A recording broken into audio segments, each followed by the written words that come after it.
Bonjour à tous et à toutes, bienvenue pour ce webinaire de lancement de l'étude d'évaluation des impacts socio-économiques du changement climatique sur les usages de l'eau.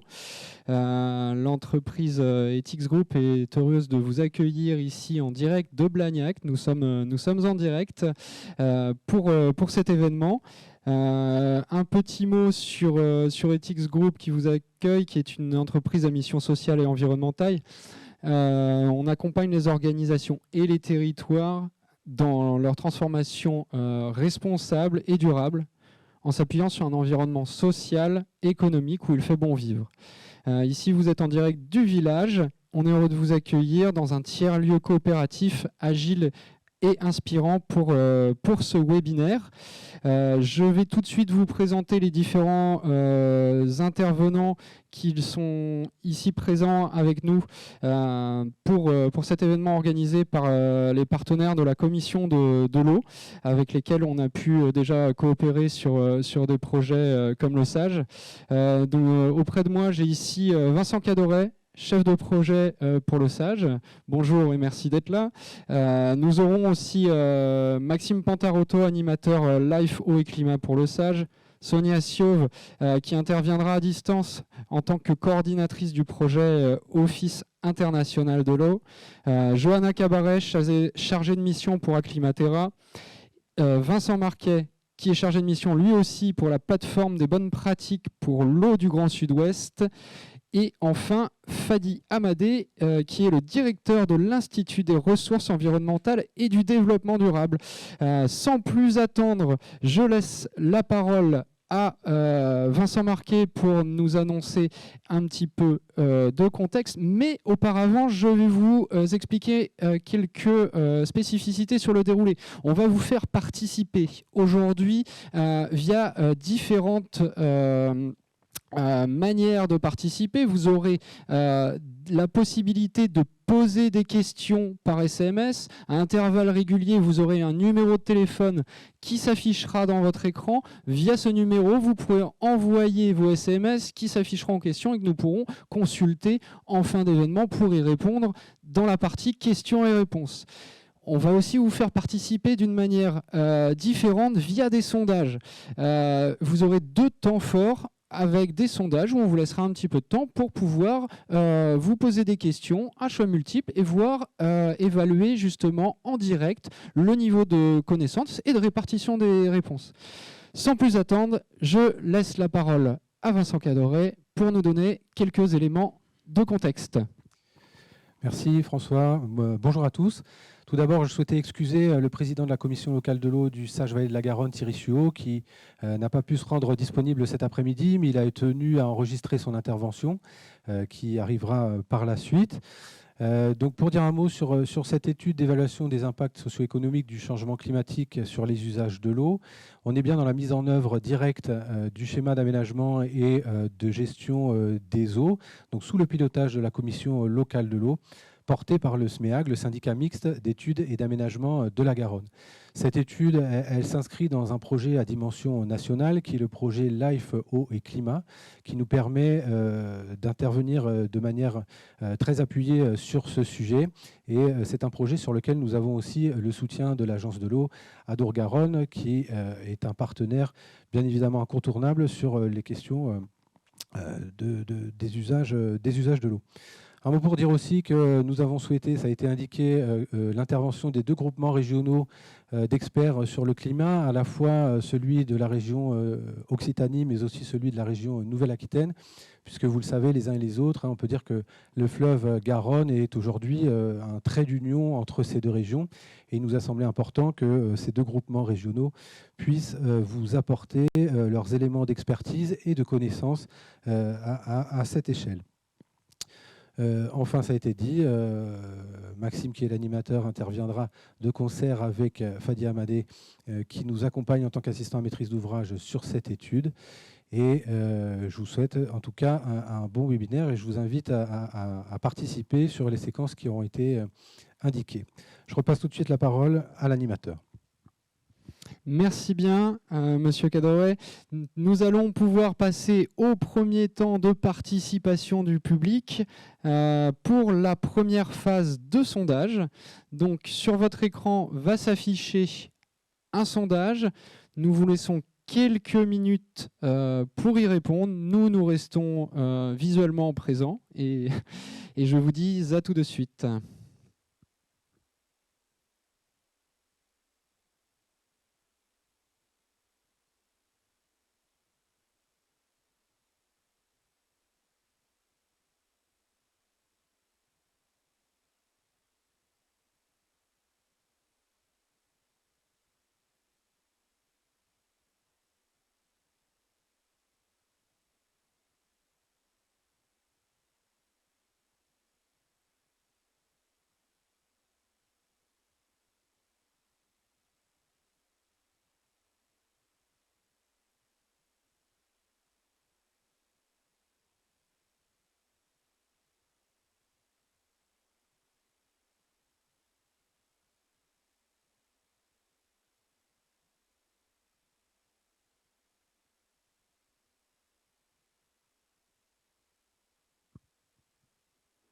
Encore quelques instants pour les derniers qui n'ont pas réussi à se prononcer sur ce premier sondage, bien que la tendance a l'air plutôt tranchée en termes à la réponse à la question. Les résultats de l'étude Garonne 2050 qui s'est achevée en 2014 ont-ils permis d'éclairer vos projets par la suite?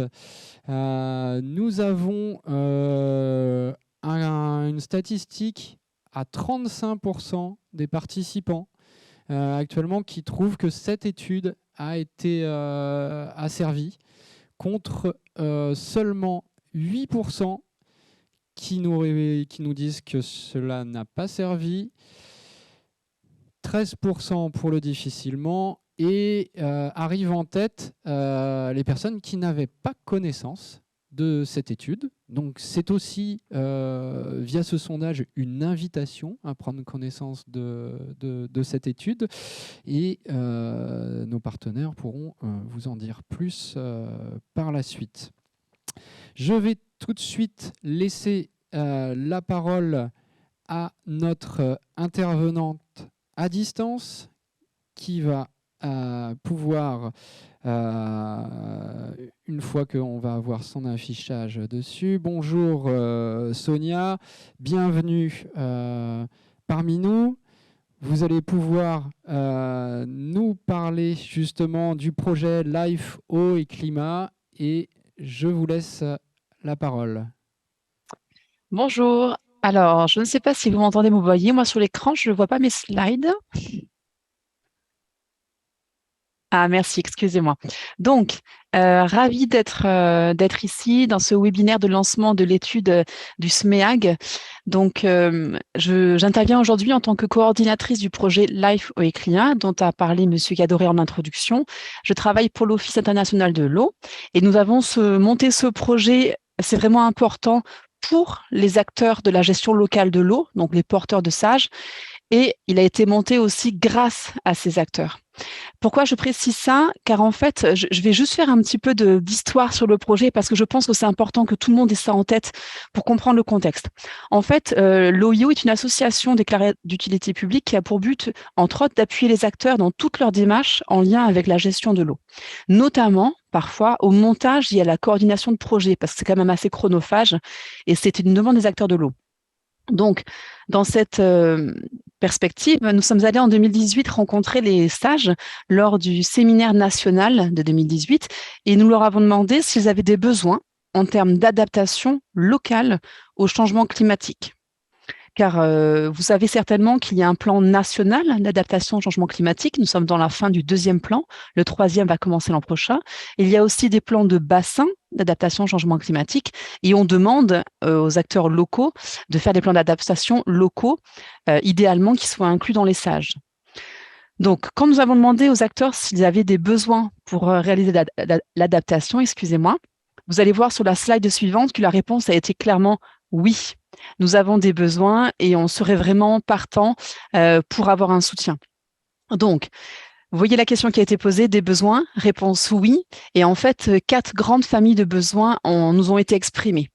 Donc tout d'abord, le besoin d'avoir des outils concrètement, des outils pour d'abord connaître les vulnérabilités d'un territoire vis-à-vis du changement climatique, parce que tous les territoires n'ont pas les mêmes impacts aujourd'hui, les mêmes impacts attendus dans un futur plus ou moins proche. Et ce diagnostic des vulnérabilités est indispensable en fait pour pouvoir ensuite définir un plan d'adaptation. Et nous préférons parler dans le projet de trajectoire d'adaptation, car il s'agit bien de prévision de changement climatique, donc il vaut mieux parler de trajectoire d'adaptation que de plan. Ensuite, ce qui nous a été dit par les acteurs, c'est que pour faire fonctionner ces outils, il faut forcément avoir accès à des données hydroclimatiques et aujourd'hui, cet accès était assez difficile, jugé très technico-technique, et donc ils avaient besoin d'une facilitation à cet accès aux données. Ensuite, ils nous ont dit qu'ils avaient besoin d'un support de la part des scientifiques pour comprendre déjà clairement, finement les enjeux du changement climatique, parce que tout le monde en parle du changement climatique, tout le monde en est conscient, on en entend parler chacun en tant que citoyen, mais de là à pouvoir rédiger un cahier des charges pour choisir un bureau d'études pour faire une étude de type prospectif, ne serait-ce que pour la gestion quantitative de l'eau, eh bien, c'est pas si facile que ça, c'est pas si évident en termes de technicité. Ils avaient aussi besoin des scientifiques pour expliquer les résultats et les incertitudes liées à ces résultats, et pour ne pas bloquer le passage à l'action. Et justement, pour passer à l'action, c'est le 4e grand besoin, vous voyez le 4e grand bloc bleu sur ma slide, qui a été évoqué, pardon, par les acteurs, c'est un besoin de conseil pour la mobilisation de tous les acteurs. Et c'est une sociologue de chez nous qui s'occupe de cette mission. Donc, vous voyez 4 grands besoins exprimés. Et donc, on a décidé de monter un projet en 2018. L'histoire est un peu longue car vous savez que ce n'est pas si facile que ça de monter et d'obtenir des financements européens. Donc, on est bien content d'être parvenus. Et au final, le projet Life with Climat a démarré le 1er septembre 2020. Donc, aujourd'hui, nous sommes, vous voyez, au bout de 2 ans. À mi-parcours, il nous reste encore 2 ans. Et les partenaires de ce projet sont 5 partenaires scientifiques, vous voyez sur ma diapo, les 5 partenaires du haut. Donc OIO, l'Office international de l'eau pour la coordination, mais aussi le leader d'action, notamment la mobilisation des acteurs, une sociologue. Le bureau d'études Actera qui développe les outils dont on a parlé. Le pôle de compétitivité eau, Hydreos, pour la diffusion des résultats du projet.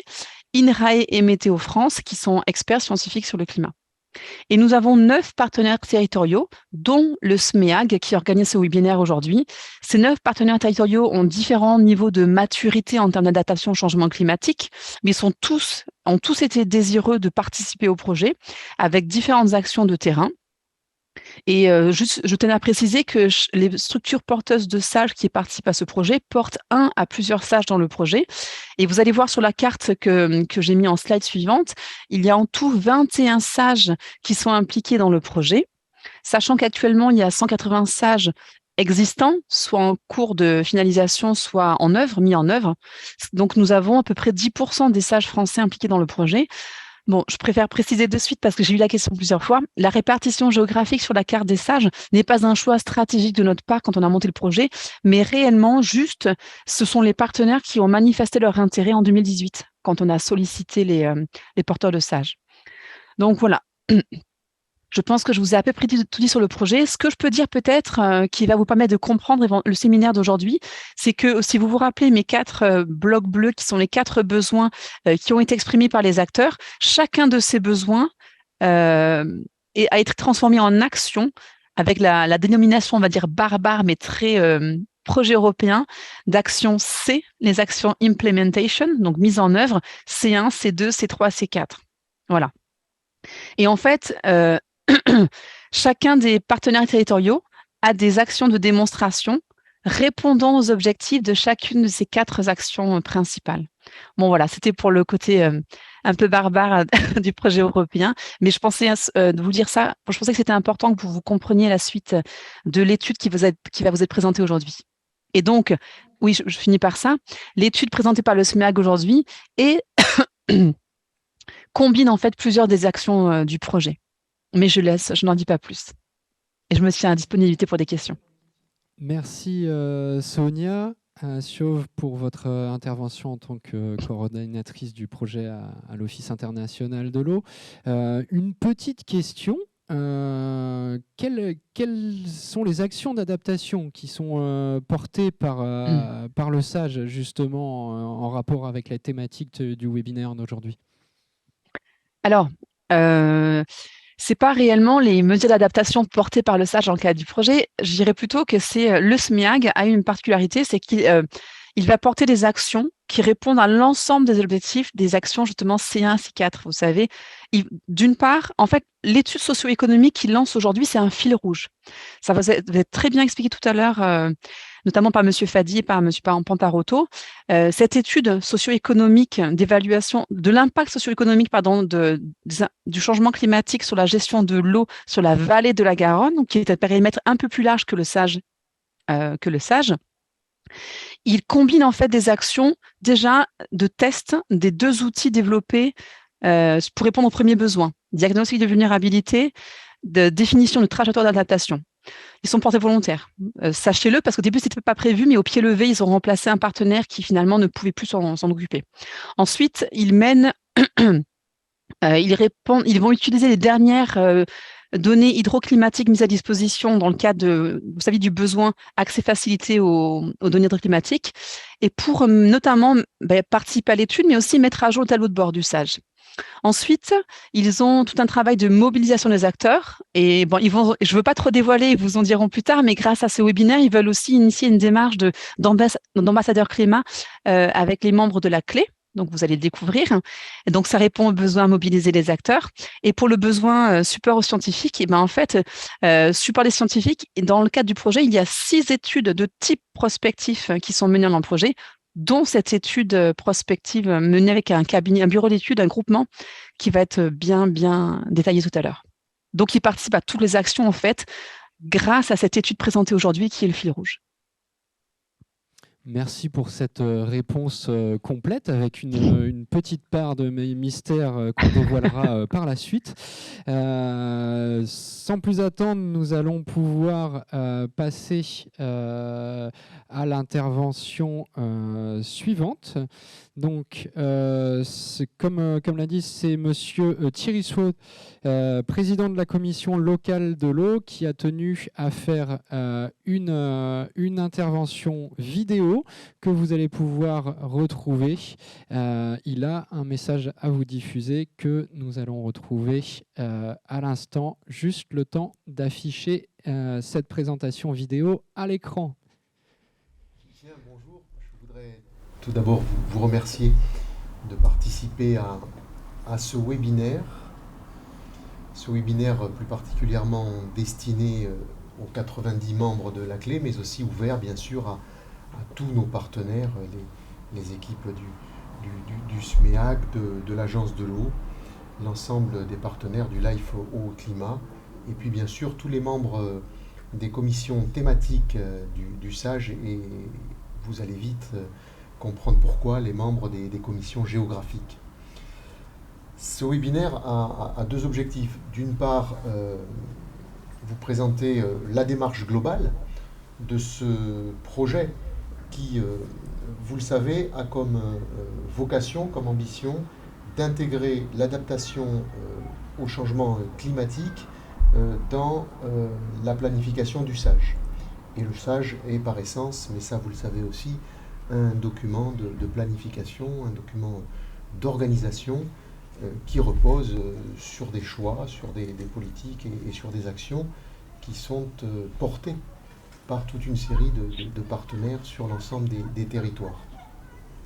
Première volonté donc de ce webinaire, c'est de présenter la démarche globale et les temps forts pour vous permettre de vous approprier les éléments, notamment en repartant des éléments constitutifs de l'étude Garonne 2050, et de susciter, si j'ose dire, l'engagement de chacun, l'engagement de nous tous, au niveau de la clé du SAGE et dans chacune des commissions géographiques.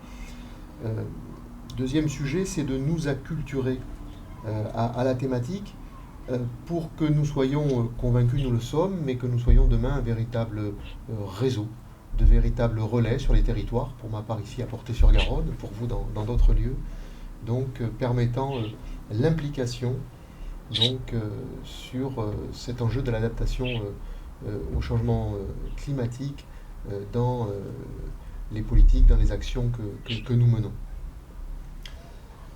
Notre territoire est fragile, ça vous sera rappelé au cours de ce webinaire, mais je tiens à le redire, les données issues de l'étude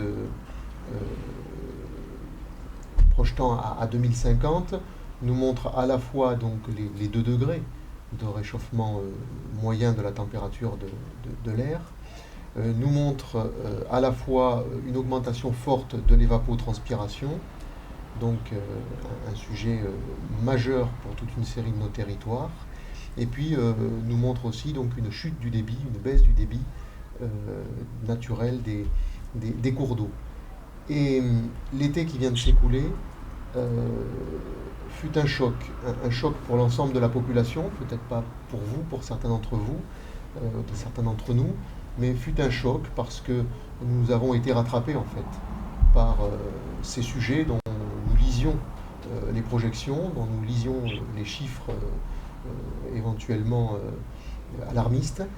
Nous avons été rattrapés. Donc si cet été a une conséquence, une seule conséquence positive, c'est qu'il aura pu accélérer la prise de conscience collective, comme les prises de conscience individuelles, sur ce sujet du réchauffement climatique et l'urgence qu'il y a à accélérer. Aucun des acteurs ne s'y trompe.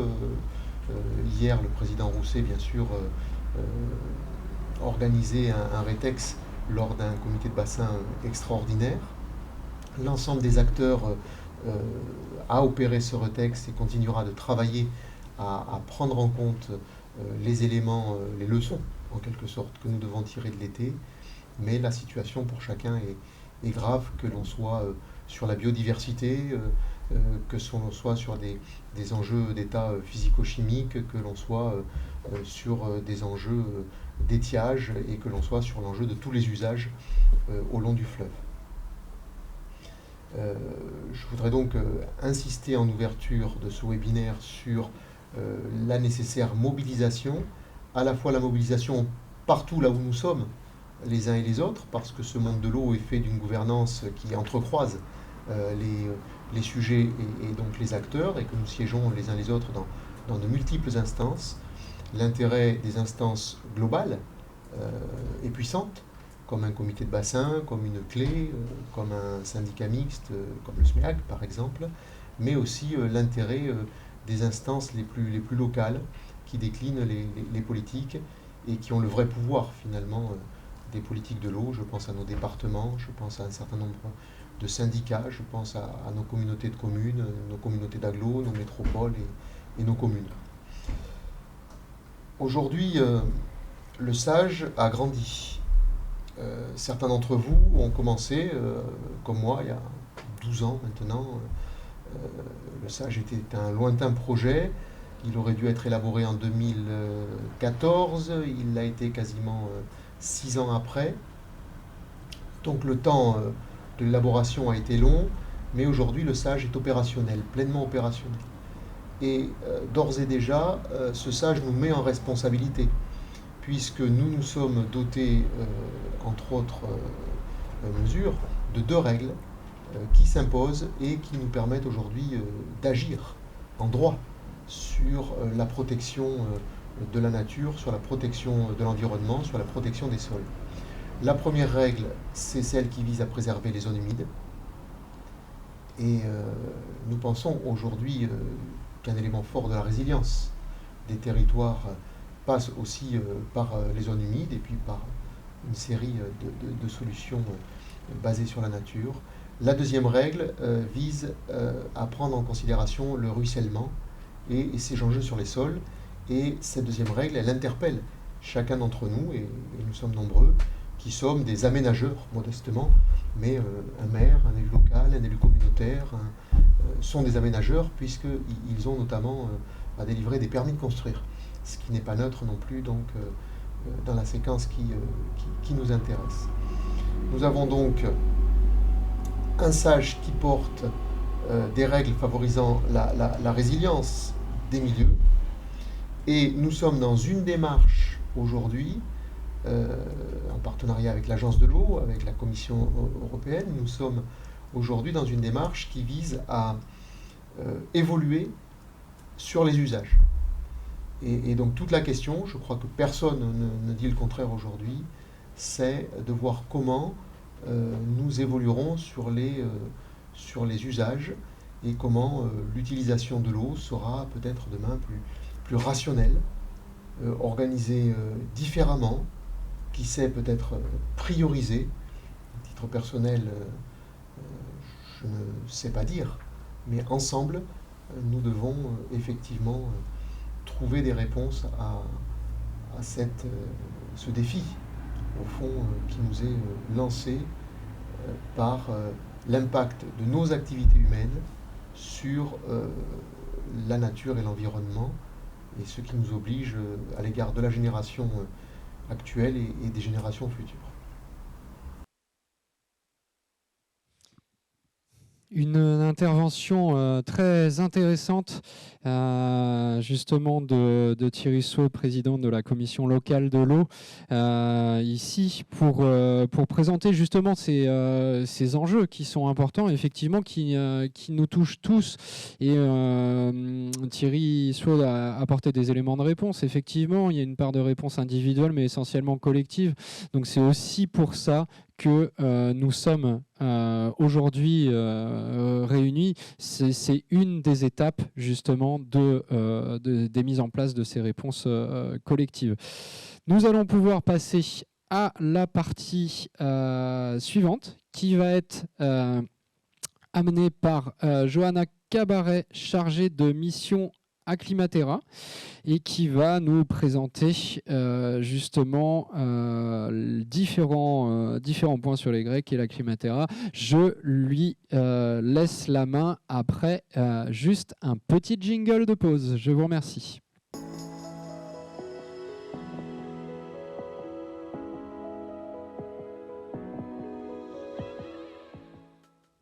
Bonjour à tous. Je pense que dans ces contextes, on connaît tous qu'est-ce que ça veut dire le GIEC, donc le Groupement international d'experts sur le climat, qui travaille depuis plusieurs années en faisant des rapports pour pouvoir mieux comprendre les impacts de changement climatique à l'échelle mondiale. On sait que les estimations et les modélisations qui sont faites nous montrent cette évolution du climat et à combien la température terrestre peut monter dans les années qui viennent. Mais la question s'était posée pour les territoires parce qu'à l'échelle plus locale, il n'y avait pas des études ou des choses faites comme le GIEC. Donc la région Aquitaine, en 2010, a souhaité faire en quelque sorte de GIEC régional. Donc je vais présenter plus particulièrement à Climatera, mais aussi ce qu'on appelle les GREC, donc les groupements régionaux d'experts sur le climat. Donc pour la région Aquitaine, en 2010, c'était à l'origine le conseil régional qui a souhaité créer ce comité et a demandé à Hervé Letreut, qui est un climatologue qui travaille sur Paris, mais il est bordelais, donc il tenait à cœur de pouvoir travailler sur ces aspects à niveau régional. Et donc il a conformé un groupe de 15 experts. Et à la fois, eux, ils ont travaillé avec une dizaine de chercheurs. Donc, environ 170 chercheurs ont travaillé pour sortir un premier rapport sur les impacts du changement climatique en Aquitaine. On connaît tous aussi qu'à partir de 2015, il y a eu une restructuration territoriale qui a fait que plusieurs régions, notamment l'Aquitaine, le Limousin et Poitou-Charentes, fusionnent pour devenir la Nouvelle-Aquitaine, la région la plus grande de France. Donc, il y a eu des nouveaux enjeux à traiter, des nouvelles choses, des nouveaux environnements, une économie aussi qu'il fallait revoir. Donc, la région a souhaité renouveler cette ce projet. Et c'est là que le groupement est devenu Acclimatera. Et on a travaillé pendant quelques années pour pouvoir sortir un 12e rapport sur anticiper les changements climatiques en Nouvelle-Aquitaine pour agir dans les territoires. Parce qu'on sait que c'est à cette échelle qu'on peut agir. Et l'idée, c'était de pouvoir avoir un rapport solide, robuste, scientifique, pour pouvoir aider d'une part la décision publique, mais d'une autre, pouvoir aussi que les citoyens comprennent les enjeux territoriaux. Heureusement, Acclimatera n'est pas les seuls comités scientifiques. Comme vous pouvez le voir en France, on a plusieurs comités. Tout à l'heure, le RECO va être représenté, mais comme on a dit, le bassin Adour-Garonne n'a pas des frontières. Donc, c'est bien de pouvoir travailler en synergie avec plusieurs régions. Donc, dans la région sud des France, on a des comités qui sont plus anciens, mais maintenant, depuis 12 ans, il y a d'autres comités qui se mettent en place, notamment en région Île-de-France, parce qu'ils voient en fait que avoir un comité régional qui puisse donner des informations scientifiques plus locales sert à pouvoir aider aux décisions publiques. J'ai marqué aussi sur cette carte un autre groupement qui n'est pas Saint-Grec, mais qui est un exemple assez intéressant, je trouve, de pouvoir travailler au niveau régional, au niveau des massifs pyrénéens. En ces cas, c'est l'Observatoire pyrénéen de changement climatique, donc l'OPCC, qui travaille sur l'échelle pyrénéenne. Et il travaille non seulement entre Français, mais aussi avec des Espagnols et des Andorrans pour arriver à sortir des projets en étudiant tout le massif pyrénéen. Donc, ça montre d'une part la pluridisciplinarité qu'on peut avoir et aussi travailler de façon transfrontalière.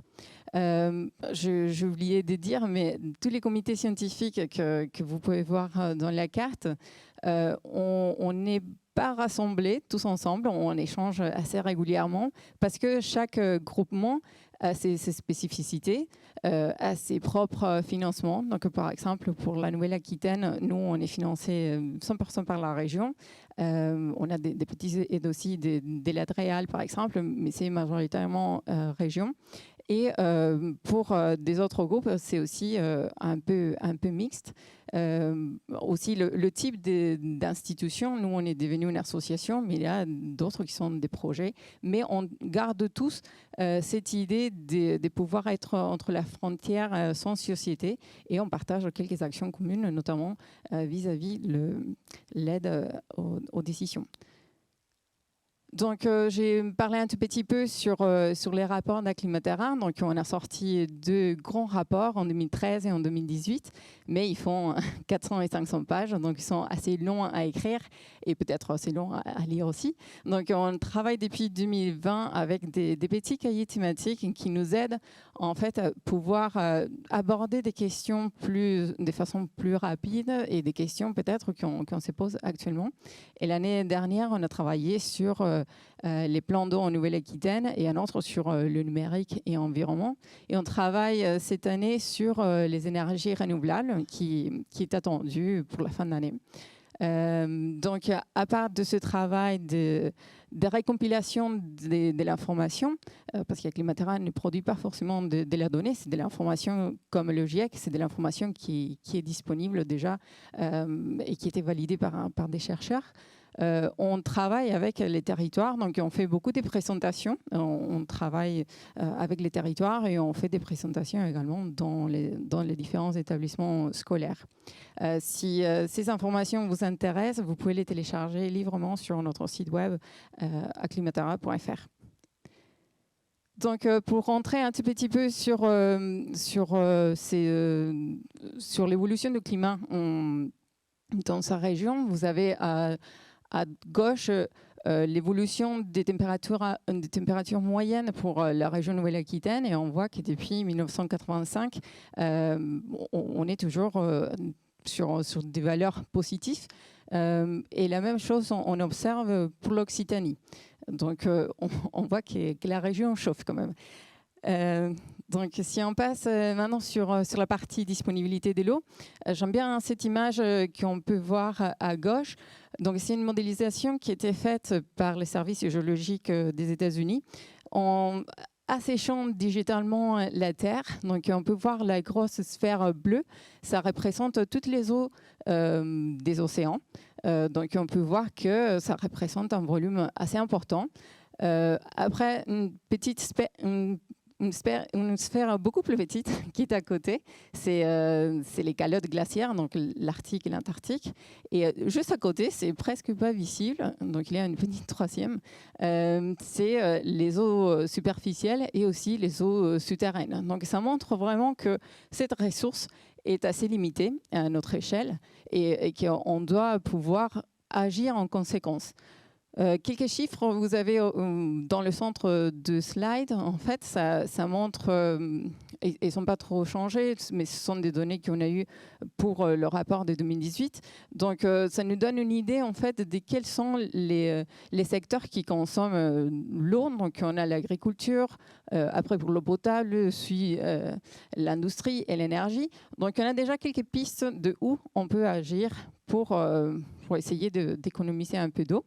Et la troisième partie, ça nous montre en fait quelques exemples de comment cette ressource va être impactée. Donc, on a pour les étiages, on voit un cycle hydrologique qui va être perturbé avec des étiages qui vont être plus longs, plus sévères, mais aussi on va avoir des sécheresses, des inondations, des tempêtes. On va avoir aussi une évapotranspiration importante qui était dit.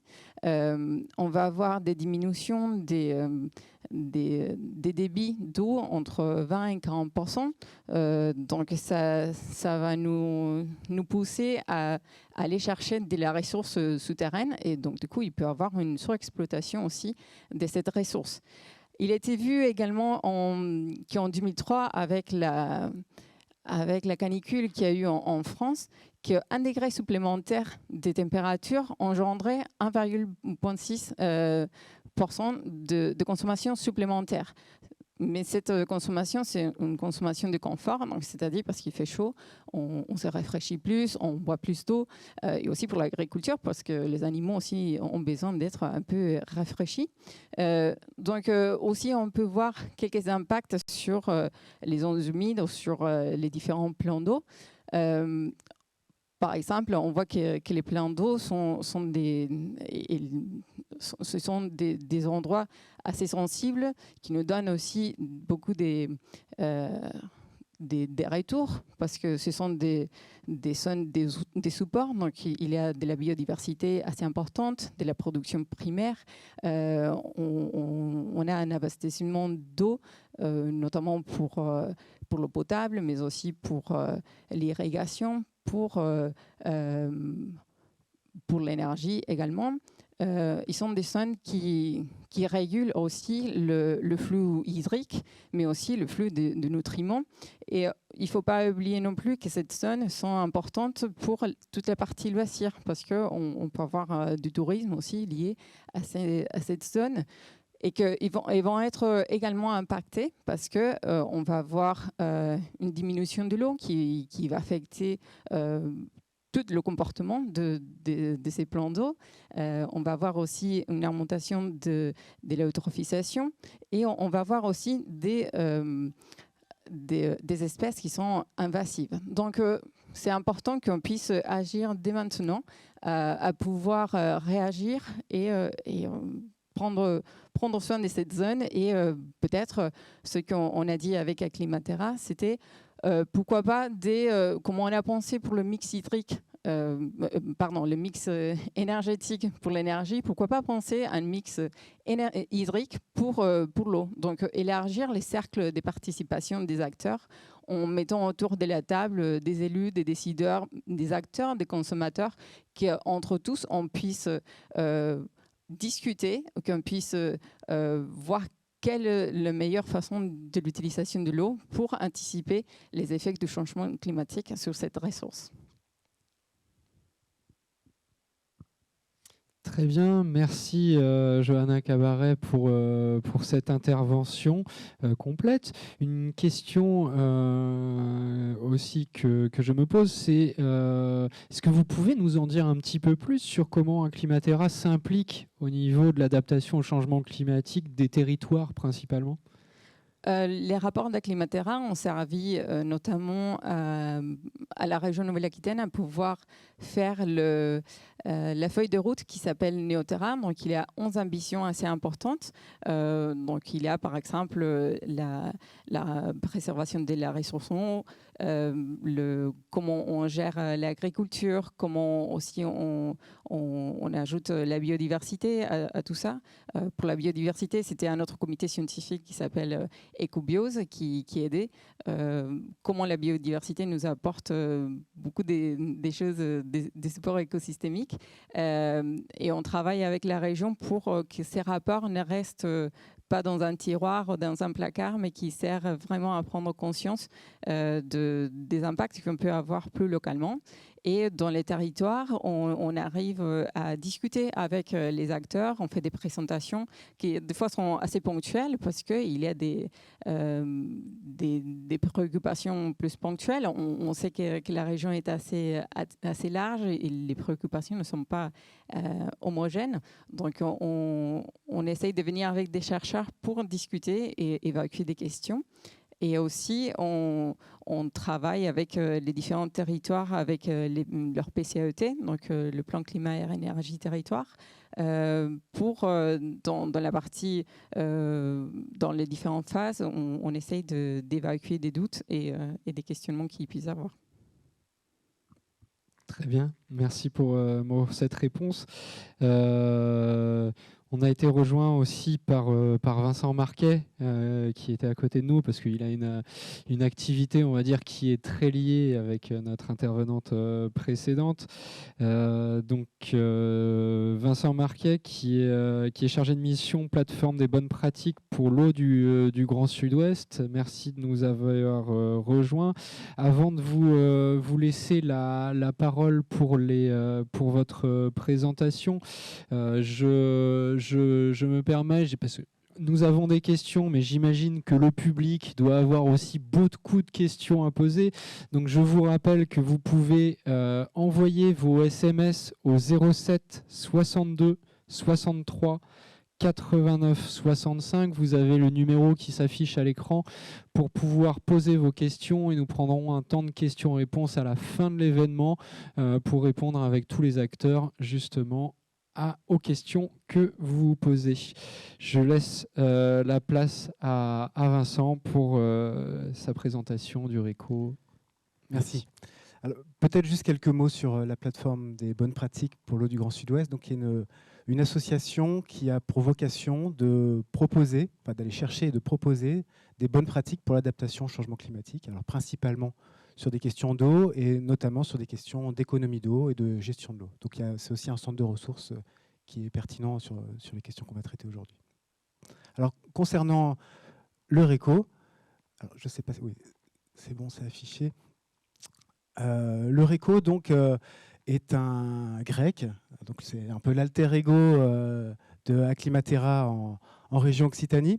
Un grec plus récent qui date de 2017, donc qui est passé par une phase de mise en relation de tous les chercheurs en Occitanie qui travaillent sur les questions de changement climatique, et qui est une association 1901 depuis 2019. Et donc un grec qui a une vocation forte sur les questions d'adaptation, alors notamment parce qu'au sein de l'équipe d'animation, on a Guillaume Simonet, donc Guillaume Simonet qui est un peu à l'origine de ce projet-là, qui est un des grands spécialistes français de l'adaptation. Donc l'adaptation, peut-être un petit rappel aussi sur ce qu'on entend par là. Il y a énormément de littérature sur ce sujet, hein, c'est un sujet assez complexe. Par adaptation, en fait, on va entendre la manière dont nos systèmes, nos écosystèmes et la manière dont nos sociétés et les socio-écosystèmes vont pouvoir faire face aux effets du changement climatique. Plusieurs actions sont généralement considérées. 3 types d'actions un peu générales existent. La première, elle est dite dure ou grise. Hein. Ça va être notamment les questions d'aménagement et d'ingénierie. c'est un premier volet. Le second, c'est les adaptations qu'on dit vertes. Et là, on va avoir tout ce qui regroupe les solutions fondées sur la nature. Alors, on peut penser au remembrement, on peut penser à la restauration de zones humides. Et puis, en dernier, il y a quelque chose qui est peut-être un petit peu fourre-tout, mais qui est les solutions douces. Et là, qui vont être plus avoir trait à de l'action publique de type financement, de type incitation et même de type de transformation des usages. Donc on a voilà un peu ces trois grandes catégories d'adaptation qu'on peut mobiliser. En fait, il y a un mix à trouver pour avoir notre politique d'adaptation sur le territoire. Et puis aussi en termes d'intensité, puisqu'on peut avoir des adaptations qui vont chercher plutôt à avoir une résilience sur notre territoire, donc maintenir des activités telles qu'on les connaissait déjà jusqu'à présent, voire des adaptations qui sont bien plus ambitieuses, qui vont être dites transformationnelles, où donc là, on va pouvoir envisager qu'au regard des effets du changement climatique qu'on attend, eh bien, il va falloir transformer radicalement des activités et peut-être aussi accompagner certains écosystèmes.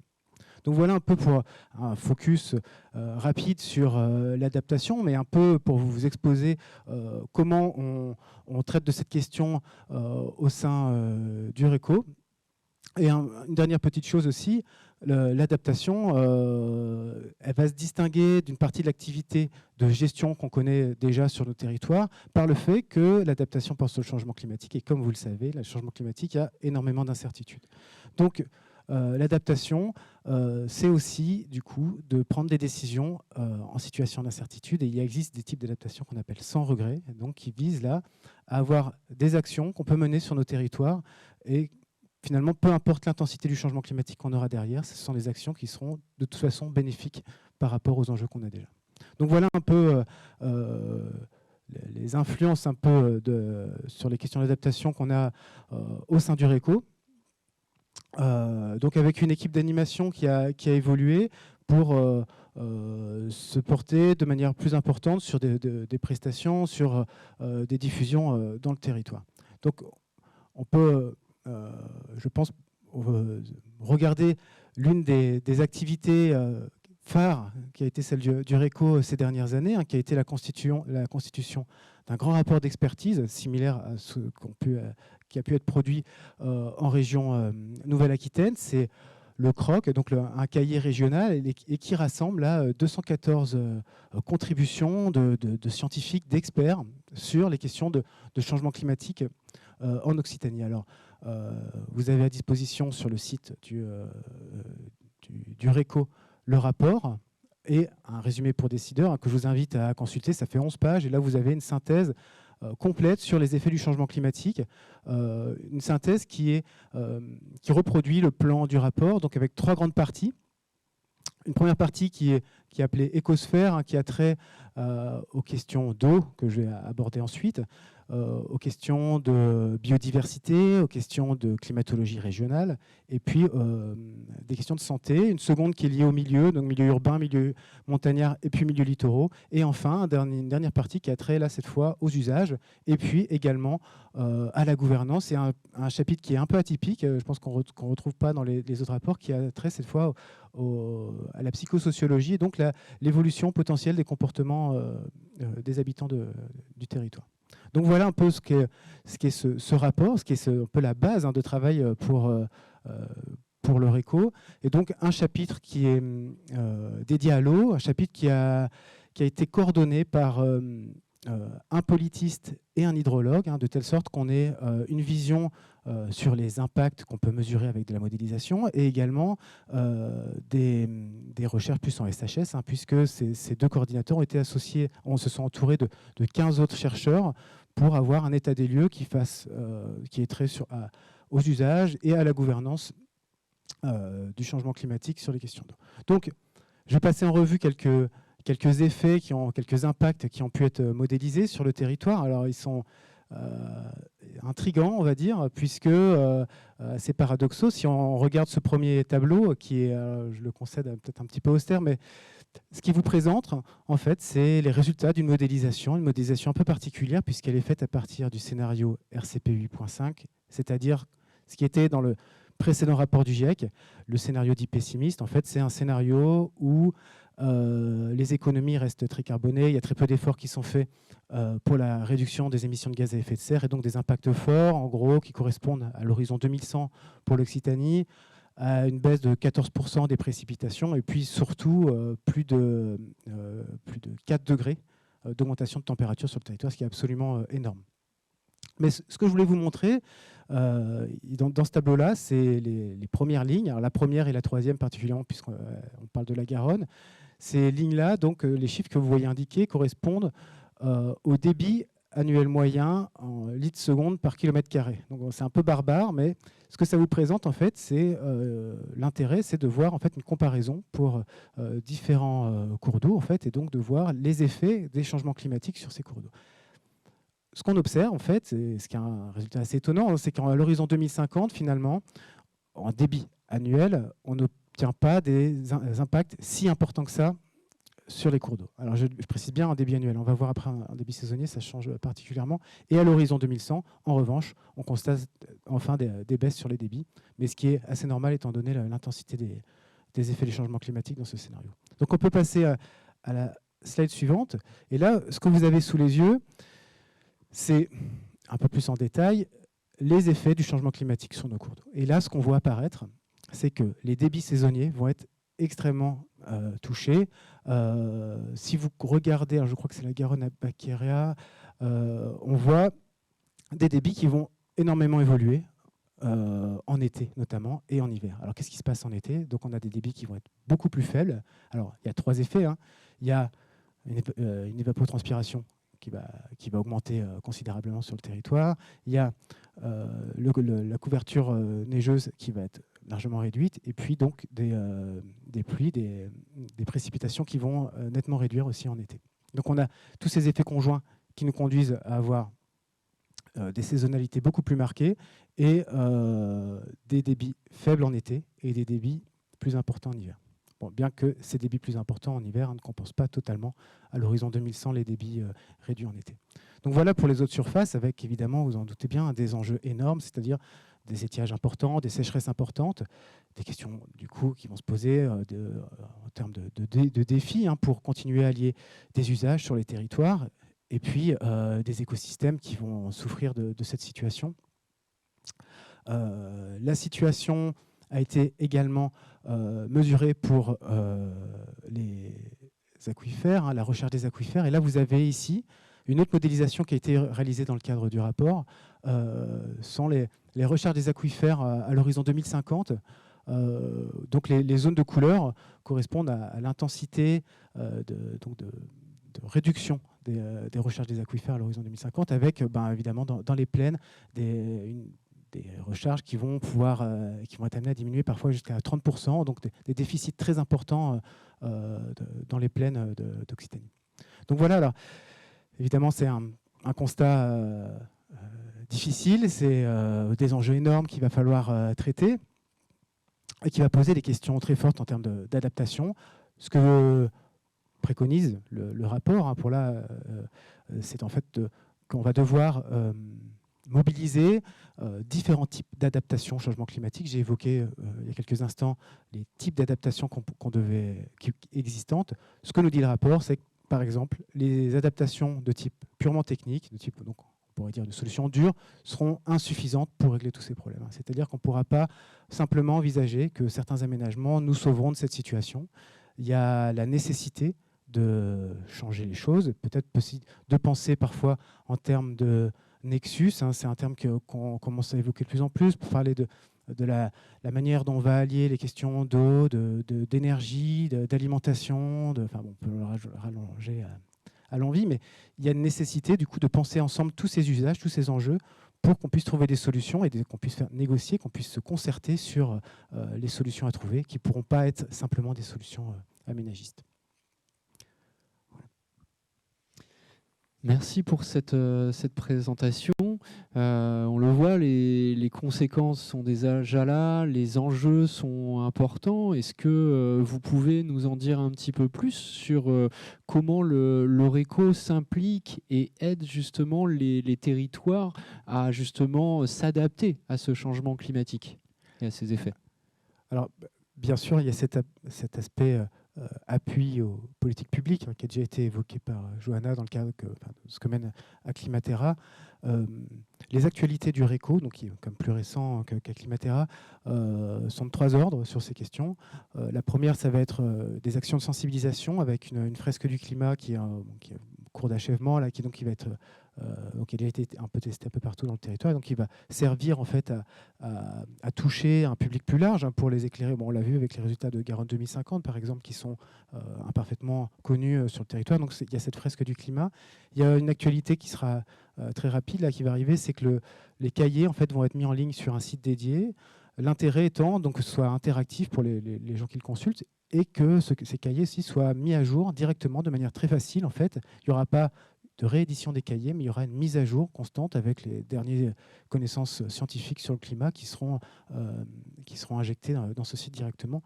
Et enfin, il y a la constitution aussi d'une offre de prestations en fait, à destination des collectivités du territoire, voire des acteurs privés, en fait, pour les aider à trouver des solutions d'adaptation sur le territoire. Voilà un peu les nouveaux enjeux pour le RECO qui correspondent à cette question. Merci bien pour cette réponse complète. Nous allons nous retrouver dans quelques instants dans un autre espace pour la prochaine étape. Je vous remercie.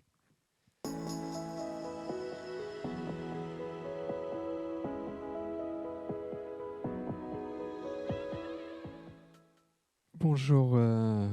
Rebonjour à tous. Nous allons passer sur justement la partie de participation du public. Vous avez commencé à nous envoyer des questions. Nous les traiterons en fin d'événement. Je vous rappelle le numéro de téléphone qui s'affiche en haut de l'écran sur lequel vous pouvez poser vos questions par SMS et nous prendrons un moment avec tous les acteurs pour répondre à ces questions en fin d'événement. Laissons place au deuxième sondage qui vous fait participer sur des questions différentes. Selon vous, quel est le principal enjeu d'adaptation du sage Vallée de la Garonne ? Nous vous laissons quelques minutes pour répondre à ces questions et nous les analyserons en suivant. Merci à tous pour votre participation. Nous allons pouvoir voir les résultats du sondage. Donc, nous pouvons voir que 60% des participants ont répondu que l'enjeu principal est l'évolution des usages. Nous avons en seconde position, mais qui arrive à 27%, la résilience des milieux naturels. Enfin, la création de nouvelles ressources, où 12% des participants ont proposé cette réponse, et l'optimisation de l'existant pour 2% des participants. Merci pour vos contributions. Nous allons pouvoir dès à présent passer à la présentation suivante. Nous retrouvons donc ici en espace central avec nous Maxime Pantarotto, qui est animateur de Life, Eau et Climat pour le Sage Vallée de la Garonne et qui va pouvoir nous introduire son sujet. Maxime, c'est à vous. Je vous passe la télécommande pour le diaporama. Merci. Effectivement, donc, en tant qu'animateur du projet Life, Eau et Climat pour le Sage Vallée de la Garonne, l'une de mes missions est de suivre la réalisation d'une étude socio-économique qui consiste à évaluer les impacts du changement climatique sur les usages de l'eau sur la vallée de la Garonne. Donc ça tombe bien, c'est cohérent avec vos réponses au sondage qui vise à faire évoluer les usages. C'est le choix qui avait été fait par la commission locale de l'eau lors de la formalisation du SAGE, puisque cette étude elle répond directement à une disposition, la disposition 2.10, dont l'intitulé est « Développer les études socio-économiques pour préciser la démarche d'adaptation du territoire du SAGE ». Pourquoi est-ce que la Commission locale de l'eau a choisi de développer le caractère socio-économique de l'adaptation sur notre territoire? Eh bien parce que nous avons la chance sur notre bassin de bénéficier déjà des résultats de précédentes études prospectives. Je pense à Imagine 2030, je pense à Garonne 2050 qui a été réalisée par l'Agence de l'eau et qui nous donne déjà à voir le devenir de la ressource en eau pour les prochaines décennies. Pour ne citer que quelques chiffres, vous les connaissez peut-être, la baisse des débits naturels des cours d'eau de moins 20 à moins 40% et jusqu'à moins 50% en période d'étiage, la baisse de la recharge des nappes souterraines de plus 20 à moins 50%, donc avec pas mal d'incertitudes, et la baisse sur l'enneigement des massifs de moins 35 à moins 60%. Donc l'enjeu pour notre territoire, c'est donc de définir une trajectoire pour s'adapter collectivement sur la vallée de la Garonne en 2050. On va pour cela s'intéresser au volet qualitatif et quantitatif de la ressource en eau, bien sûr, puisque l'objectif du SAGE, c'est d'une part de préserver, de permettre l'atteinte du bon état écologique de la ressource en eau, mais on va également s'intéresser à l'équilibre entre les différents usages, puisqu'il s'agit comme l'ont dit les précédents intervenants, d'un volet sur lequel on peut également monter en puissance en matière d'adaptation. Cette adaptation, on l'envisage avec les prestataires dans le cadre de l'étude en 3 temps. Fadi, à mes côtés, vous présentera ces différents temps ultérieurement.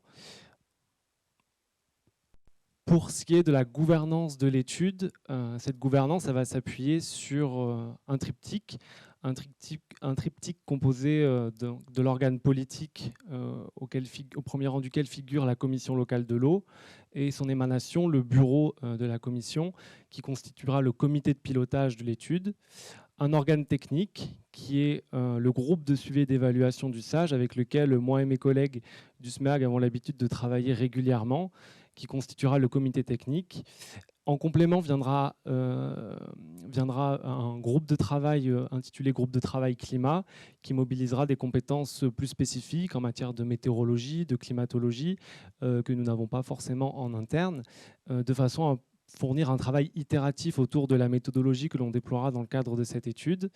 Et enfin, un dernier organe de concertation qui prendra la forme d'ateliers locaux au format commission géographique, au sein desquels seront invités à prendre part les différents membres de la commission locale de l'eau, de façon à pouvoir réagir aux résultats qui seront produits par le SMEAG et son groupement de prestataires qui nous accompagnent pour la réalisation de cette étude, de façon à pouvoir travailler comme ça de façon itérative et développer ensemble avec les représentants des différents usagers le projet d'adaptation sur lequel le bureau de la clé s'engagera.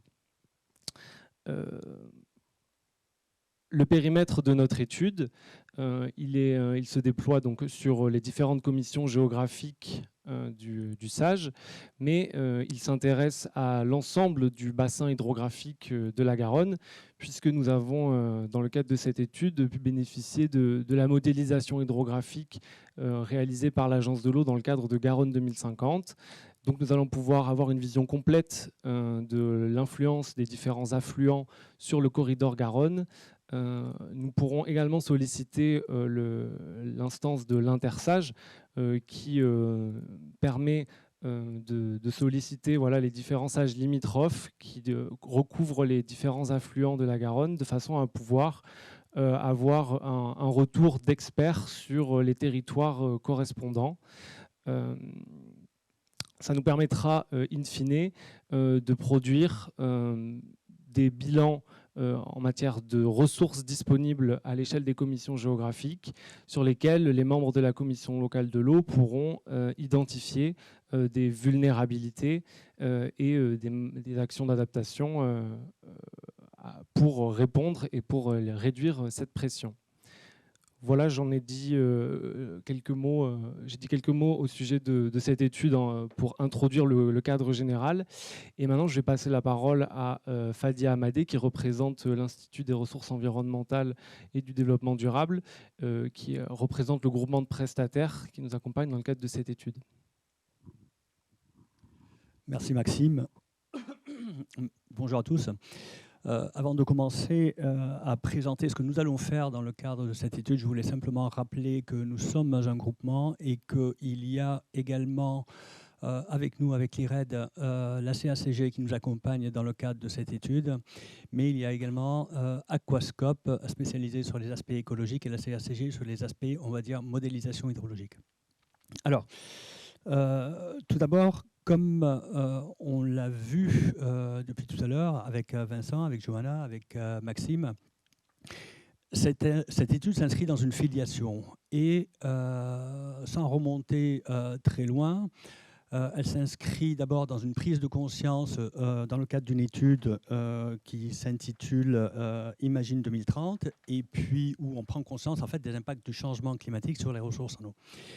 Et puis, avec l'étude Garonne 2050, qui est parue en 2014, on resserre un tout petit peu le débat en objectivant ce débat-là et en quantifiant les impacts. Je rappelle un tout petit peu les constats un peu de cette étude-là. À quelle conclusion on arrive dans le cadre de cette étude? On arrive à la conclusion suivante, c'est que sur le périmètre de la Garonne, on va avoir une augmentation de température entre 0,5 et 3,5 degrés. On va avoir de l'évapotranspiration qui va augmenter entre 12 et 23 degrés.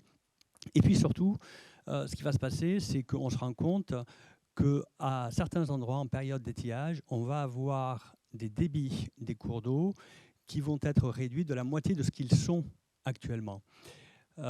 Et ça va finir par avoir un impact significatif sur les usages. Et c'est ce qui a été mis en exergue dans le cadre de l'étude Garonne 2050.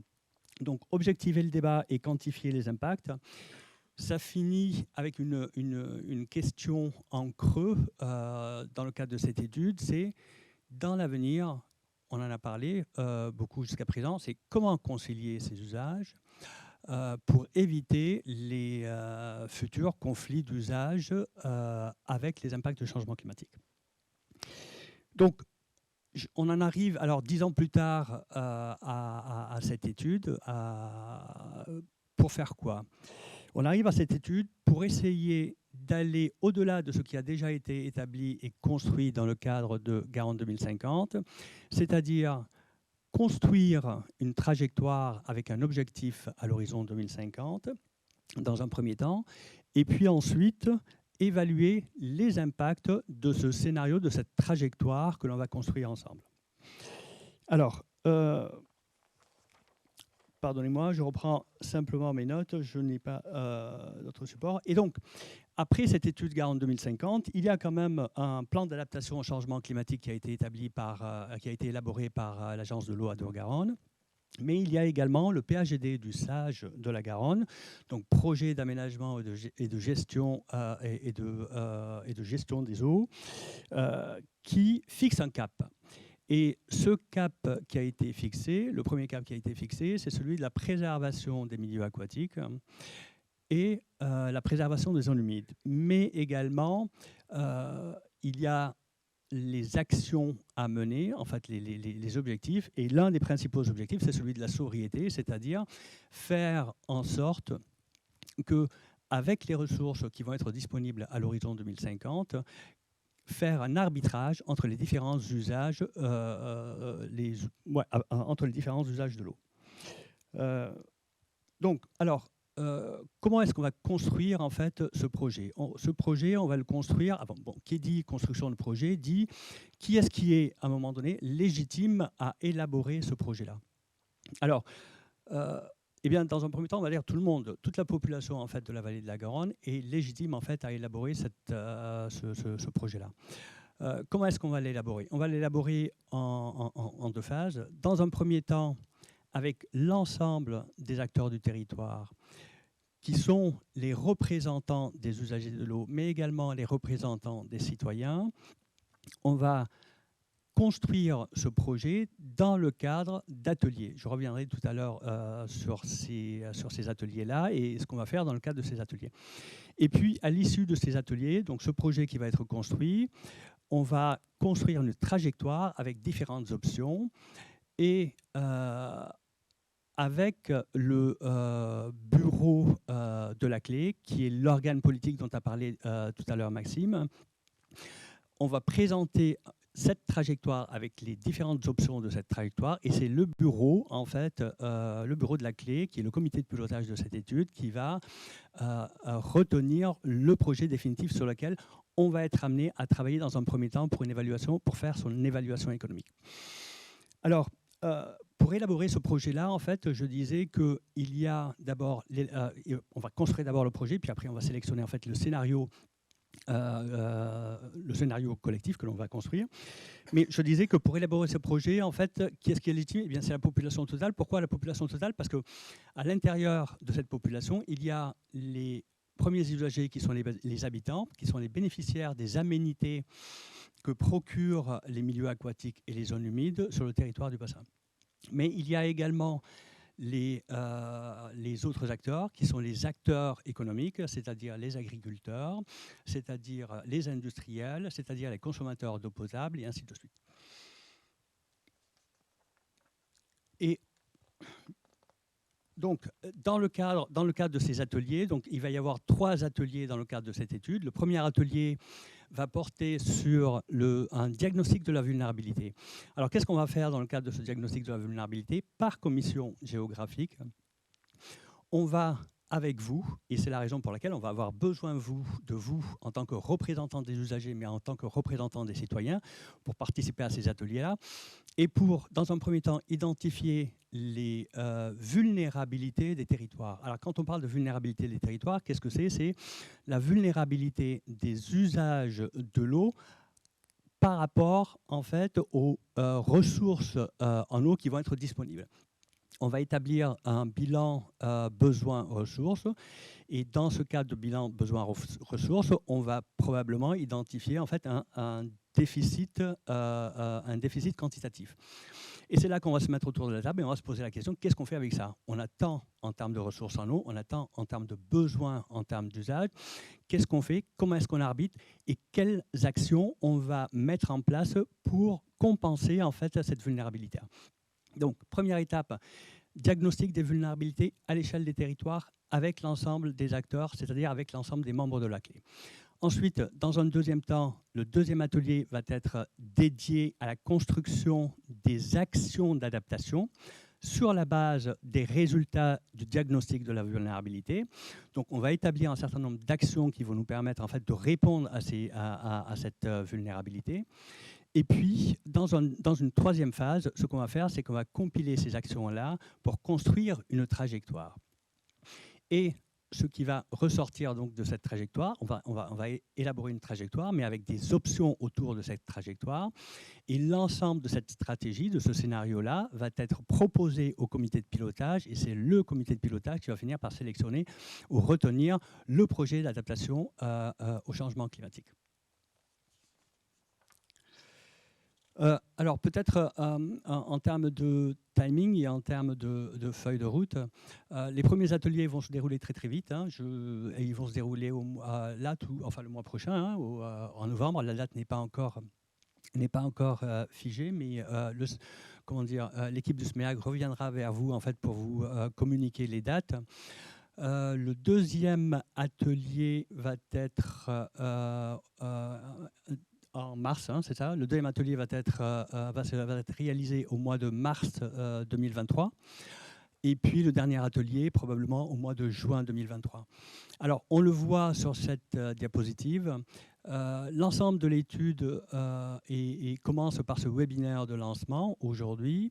Et puis, il va y avoir un webinaire de restitution en mars 2024. Et l'étude va être ponctuée, en fait, va être organisé en deux phases. Dans un premier temps, en fait, en deux volets, pardon. Dans un premier volet, il s'agira en fait de réaliser ce diagnostic. Ce premier volet va nous amener jusqu'à juin 2023. Donc, dans ce premier volet, on va élaborer le diagnostic. À l'issue de ce diagnostic, on va élaborer des actions. Et puis, à l'issue de ces actions, on va élaborer un scénario. En juin-juillet 2023, le comité de pilotage sélectionnera le scénario d'adaptation. Et puis, dans un deuxième volet, de juin 2023 jusqu'à mars 2024, il y a toute la phase d'évaluation des impacts socio-économiques en fait, de ce scénario d'adaptation au changement climatique. Et tout cela se terminera par un webinaire de restitution en mars 2024. Je crois que j'ai été plus rapide que ce qui était prévu, mais peut-être que ça laissera l'espace à des questions. Effectivement, je pense que vous avez été concis, synthétique et en tout cas très complet. Et le but de ce webinaire est aussi de laisser la place au public qui est nombreux, de pouvoir poser ses questions et que vous puissiez y répondre, ce qui fait la personnalisation de l'événement. Effectivement. Donc effectivement, on a eu plusieurs on a eu plusieurs contributions en question, excusez-moi. Que nous allons pouvoir retrouver. Je vous propose juste un petit jingle de pause pour vous retrouver pour le temps de questions-réponses. Je vous remercie.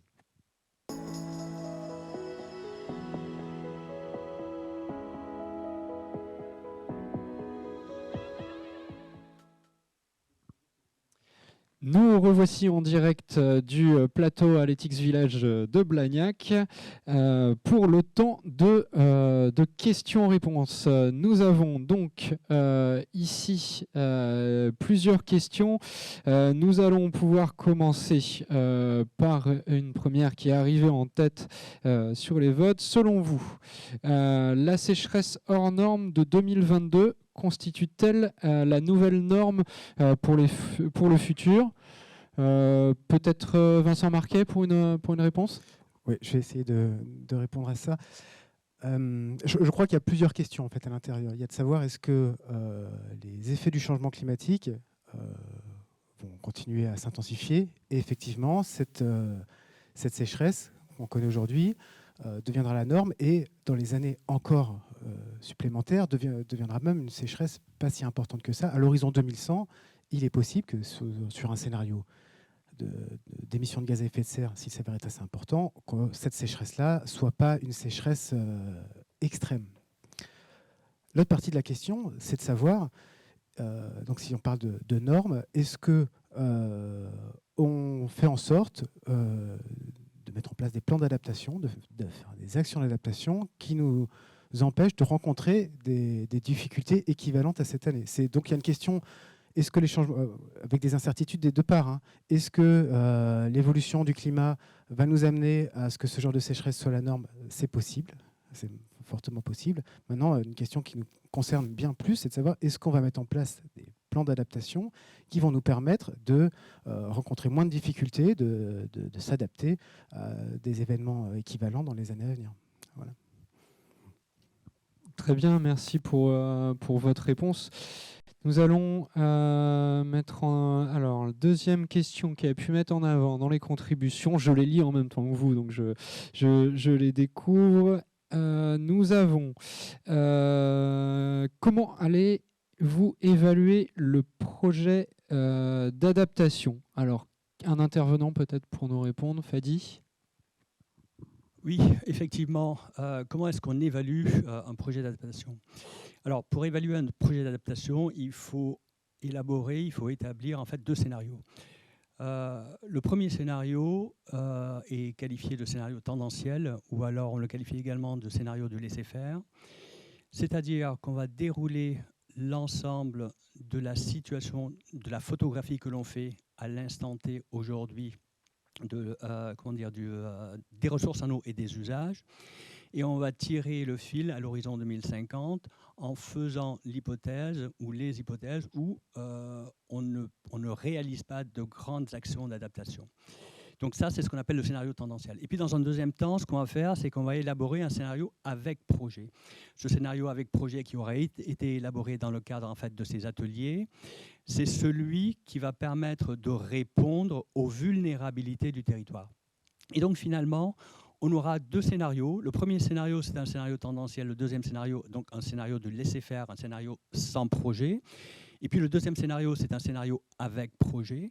Et ce qu'on va faire, c'est qu'on va mesurer le delta, la différence entre l'ensemble des coûts et des bénéfices associés au premier scénario et l'ensemble des coûts et des bénéfices associés au deuxième scénario. Et c'est la différence entre ces deux scénarios que l'on va construire ensemble qui vont nous permettre de mesurer les coûts, les bénéfices associés en fait au plan d'adaptation du changement climatique. C'est ce qu'on appelle en fait en économie le coût de l'inadaptation ou alors le coût de l'inaction. Voilà, c'est ce qu'on va essayer de mesurer dans le cadre de cette étude. Très bien, merci pour votre réponse. Je regarde ce qui a été posé comme question aussi. Vous avez été nombreux à poser des questions, plus ou moins longues d'ailleurs. Dans le cadre de l'événement, je ne pense pas que nous aurons le temps de répondre à toutes les contributions qui ont été faites, mais nous allons pouvoir poser cette question par un participant qui nous demande: vous allez nous faire prendre des trajectoires d'aspiration, donc connaître l'impact socio-économique. Voilà.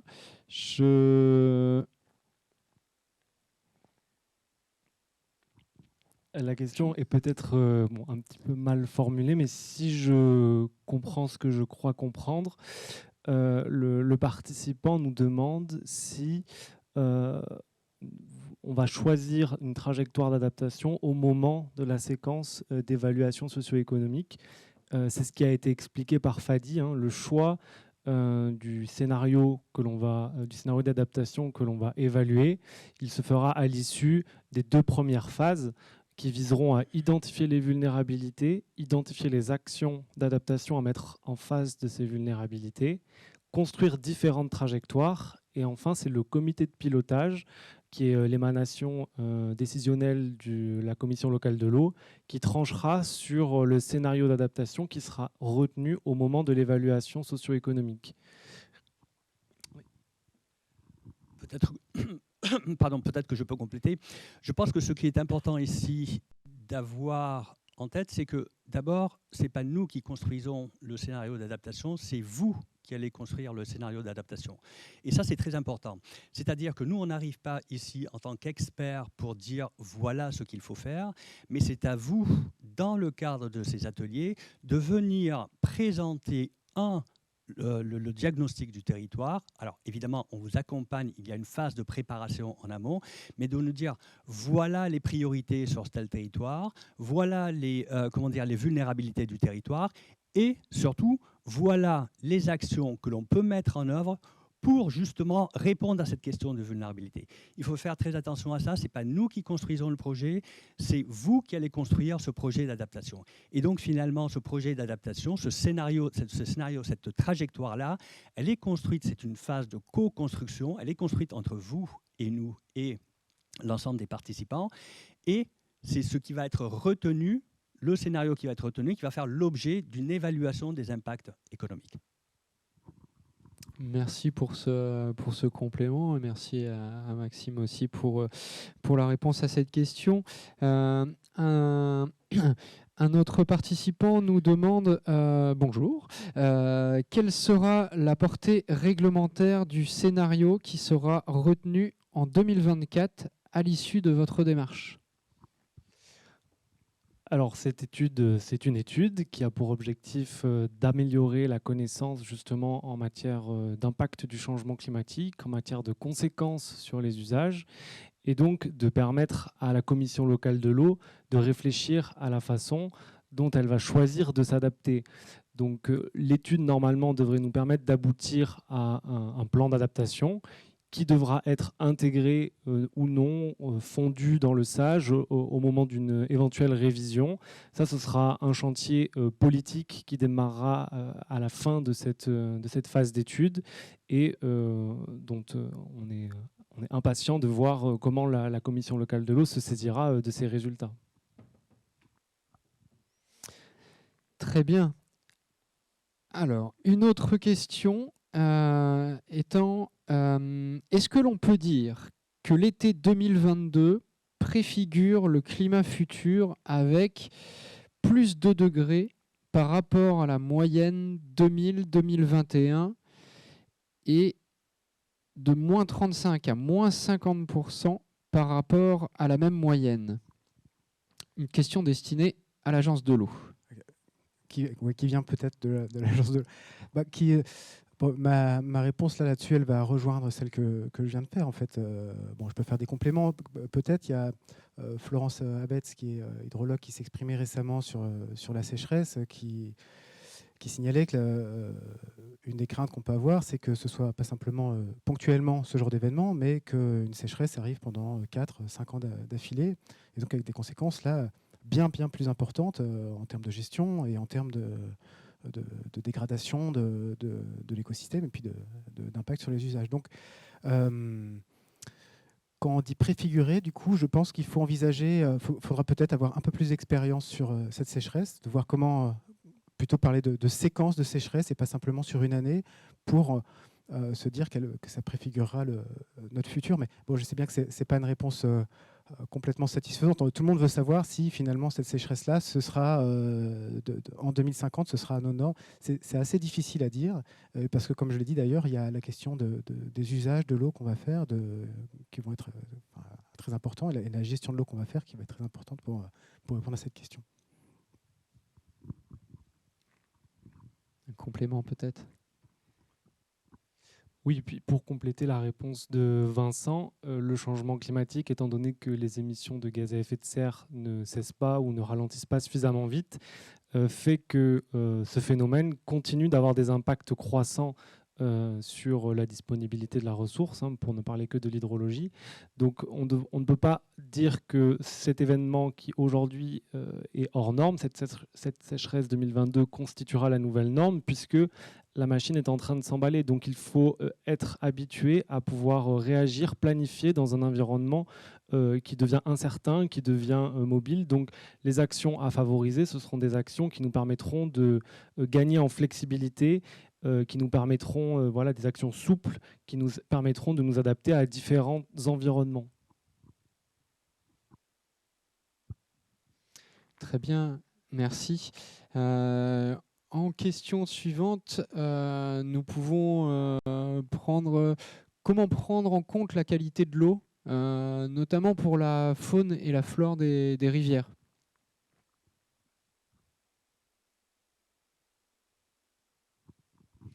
Alors ça, c'est vraiment la question à laquelle on a du mal à répondre. Mais en tout état de cause, lors de la construction en fait de ce scénario, de cette trajectoire, ce qui est établi et ce qui est déjà en fait dans les documents de l'Agence de l'eau, c'est le respect des milieux aquatiques. Et le respect des milieux aquatiques, c'est la priorité des priorités et c'est le cap qui a été fixé et par l'Agence de l'eau dans le cadre de son stage et par le PAGD du SAGE. C'est vraiment le respect des milieux aquatiques et des zones humides.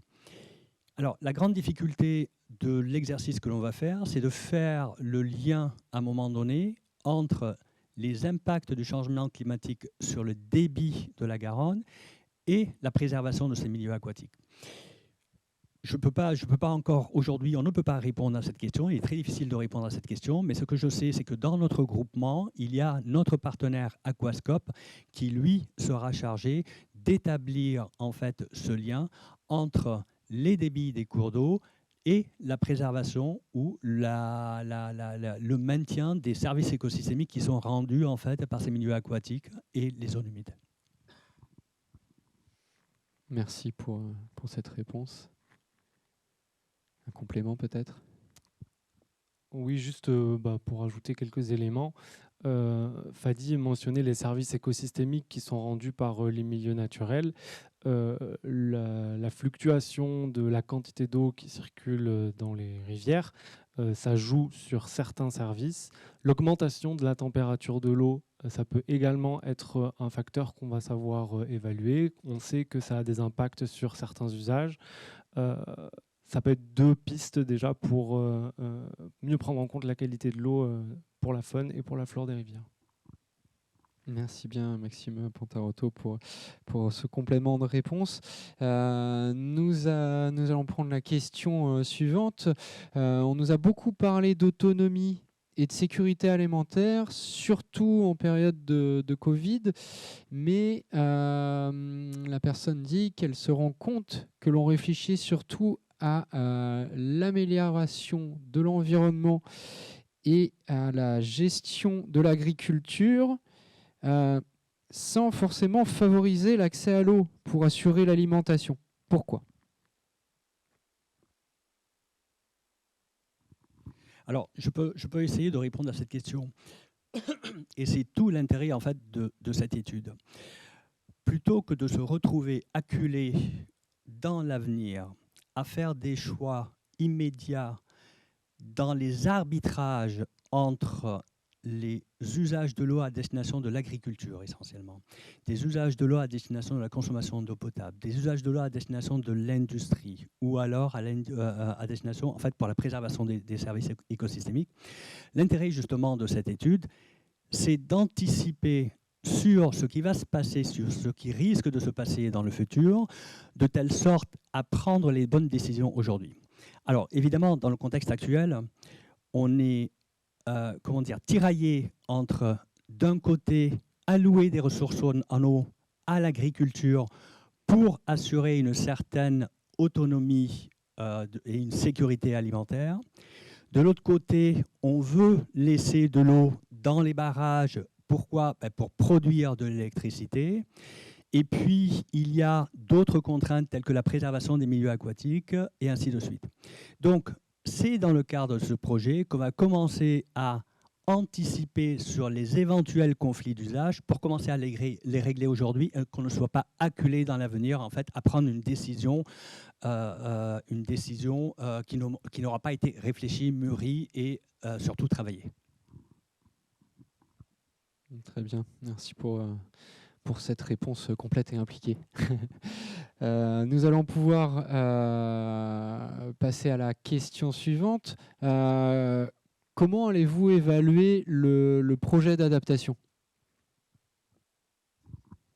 Je crois qu'on a déjà répondu en fait à cette question-là par le différentiel entre les 2 scénarios, le scénario tendanciel et le scénario avec projet. Le scénario du laisser-faire et le scénario avec projet. Excusez-moi, effectivement, la question a déjà été répondue, comme les contributions ont été nombreuses. Je vais prendre la suivante. Est-il envisagé de gérer les sécheresses et les inondations par les mêmes structures ?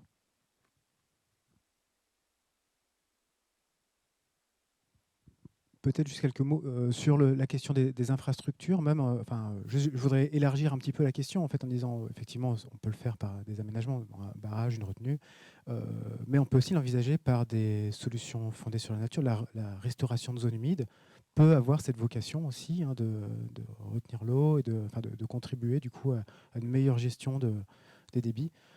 Donc voilà, juste pour élargir, mais effectivement, idéalement, la plupart des ouvrages peuvent contribuer à la fois aux sécheresses et aux inondations. C'est déjà ce qui est pratiqué actuellement avec les infrastructures dont on dispose, puisque le SMEAG est opérateur de missions de soutien d'étiage à partir des réserves hydroélectriques qui sont possédées par EDF. Donc on a déjà envisagé la multifonctionnalité des retenues existantes et tout l'objectif, comme l'a dit Vincent, c'est d'essayer d'élargir l'éventail des solutions qu'on puisse réaliser. Et comme je le disais, des solutions qui soient flexibles et qui ne nous enferment pas en fait en réponse à un type de problème particulier. On l'a dit, la sécheresse à venir, c'est une sécheresse dont on a du mal à définir les contours. On sait qu'elle pourrait être potentiellement plus importante que celle qu'on a rencontrée cet été. Aujourd'hui, l'enjeu, c'est de réussir à trouver des solutions que l'on qualifie sans regret, c'est-à-dire des solutions dont on est certain de leurs bénéfices. Et ces solutions, c'est les solutions qui sont les moins structurantes, à vrai dire. Puisque les solutions structurantes, par définition, c'est des solutions qui ne sont pas à même d'évoluer dans des environnements mouvants. Voilà. Très bien, très bien. Merci pour cette réponse. Une question par rapport au potentiel de l'agriculture pour le stockage du carbone. Est-ce que c'est des pistes qui sont envisagées ? Effectivement, on parle beaucoup d'adaptation, mais il y a également un volet important qui est l'atténuation des émissions de gaz à effet de serre. Effectivement, notre étude, elle s'occupe principalement de l'adaptation, puisqu'on s'occupe des conséquences du changement climatique et que notre structure porteuse, qui est le syndicat mixte d'études et d'aménagement de la Garonne, n'a pas de compétences sur les émissions de gaz à effet de serre. En revanche, on sait que il y a certains types d'agriculture qui sont vertueux en matière de stockage de carbone. Cette agriculture, c'est une agriculture dite de conservation des sols. Et la conservation des sols, ça vise à mettre en place des pratiques dites agroécologiques qui permettent d'avoir un stockage des émissions de CO2 plus important dans les sols agricoles. Donc les pratiques agroécologiques, ça fait partie du panel de solutions qui est présenté dans le plan d'adaptation au changement climatique de l'Agence de l'eau. Ce panel de solutions, ça constituera déjà une bonne base de travail pour amener les acteurs de la Commission locale de l'eau à réfléchir lors des ateliers. Voilà, je pense que ça répond en partie à la question. Très bien. Une nouvelle question, il en arrive au fur et à mesure. À ce jour, le maintien d'un débit suffisant à la sortie des ouvrages, que ce soit les retenues, les barrages, est beaucoup trop faible pour maintenir le bon état des cours d'eau. Est-ce qu'il est prévu d'augmenter ces quantités ?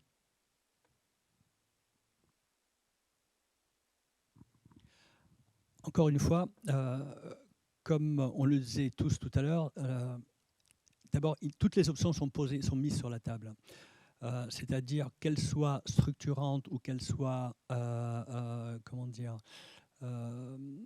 des actions d'animation ou alors des actions d'optimisation ou alors des actions de retenue, tout ça sera mis sur la table. Ce que je sais, c'est que dans le cadre de l'étude, Garonne 2050, il y a des scénarios qui ont été identifiés où il y aurait de l'achat d'eau en fait à EDF pour pouvoir avoir davantage de volume et de débit dans les cours d'eau, justement pour préserver les milieux aquatiques et les zones humides. Donc tout ça, on va le remettre encore une fois sur la table pour pouvoir en discuter tous ensemble. Et donc aucune des options n'est fermée ou alors on ne se bornera pas à une seule action ou un type d'action. Un complément peut-être. Alors très bien, on a une question donc, qui en plus a été votée, mise en avant, sur les solutions fondées sur la nature. Est-ce qu'elles ont été réellement évaluées ? Comment elles ont été évaluées ? Et comment on peut récupérer les études scientifiques qui y sont liées ? Alors, j'imagine que la question porte surtout sur la question des SFN pour le soutien d'étiage. C'est effectivement sur cet aspect-là qu'on a le moins d'informations. Il y a un gros projet, il y a le Life Partisan qui va amener à fournir des réponses sur ces questions-là, notamment avec des sites pilotes en France. Il y en a un en Bretagne qui est vraiment dédié à cette question du soutien d'étiage et de savoir qu'est-ce qu'une restauration de zone humide produit en termes de soutien d'étiage. Donc il y a des travaux qui sont en cours. Il se trouve que sur le site de la plateforme des bonnes pratiques pour l'eau du Grand Suez, vous trouverez un référentiel sur les solutions fondées sur la nature et donc ce qu'on peut retrouver en termes quantitatifs pour du soutien d'étiage. Maintenant, c'est vraiment des travaux qui sont en cours. Il suffit de regarder le dernier rapport du GIEC sur cette question-là. Ce qui est dit, c'est qu'il y a un consensus scientifique sur le fait que le soutien d'étiage, les solutions fondées sur la nature apportent un soutien d'étiage. Mais il y a encore insuffisamment de publications pour que le GIEC se permette de fonder scientifiquement ce point de vue. Voilà. Mais donc très prochainement, on aura, je pense, un état des lieux assez exhaustif sur ce que les SFN apportent en termes de soutien à l'étiage. Merci pour cette question. Alors, la prochaine question porte sur la diminution du débit des cours d'eau. Est-ce que cette diminution aura un impact sur les pompages et sur nos stations d'épuration? Et comment va être associé le syndicat de gestion des eaux?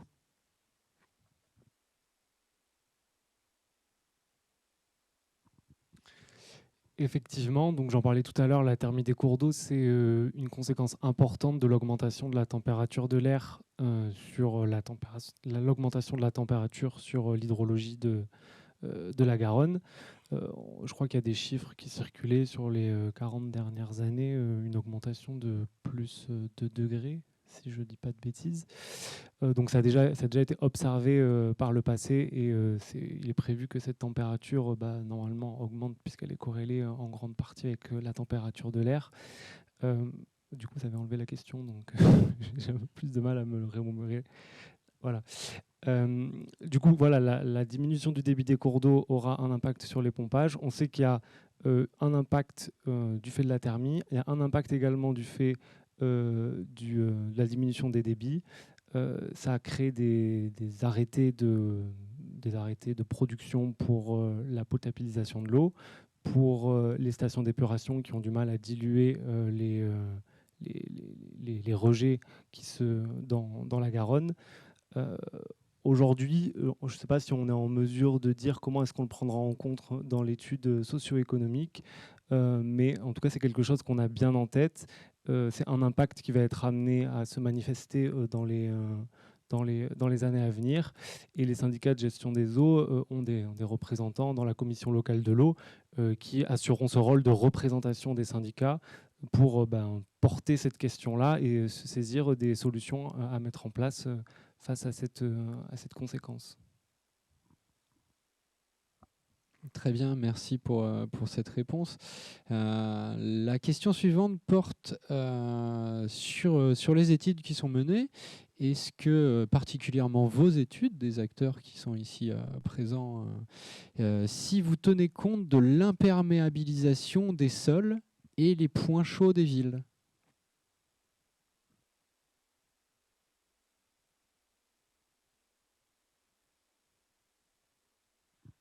Oui, je vais tenter une réponse. Bon, c'est traité effectivement dans le cadre du RECO. Ça fait partie des enjeux importants. Je pense notamment, évidemment, c'est traité quand on parle de milieu urbain dans le cadre du RECO. Je ne sais pas exactement quelle est la teneur de la question, mais si c'est de savoir est-ce qu'on modélise tous ces aspects-là.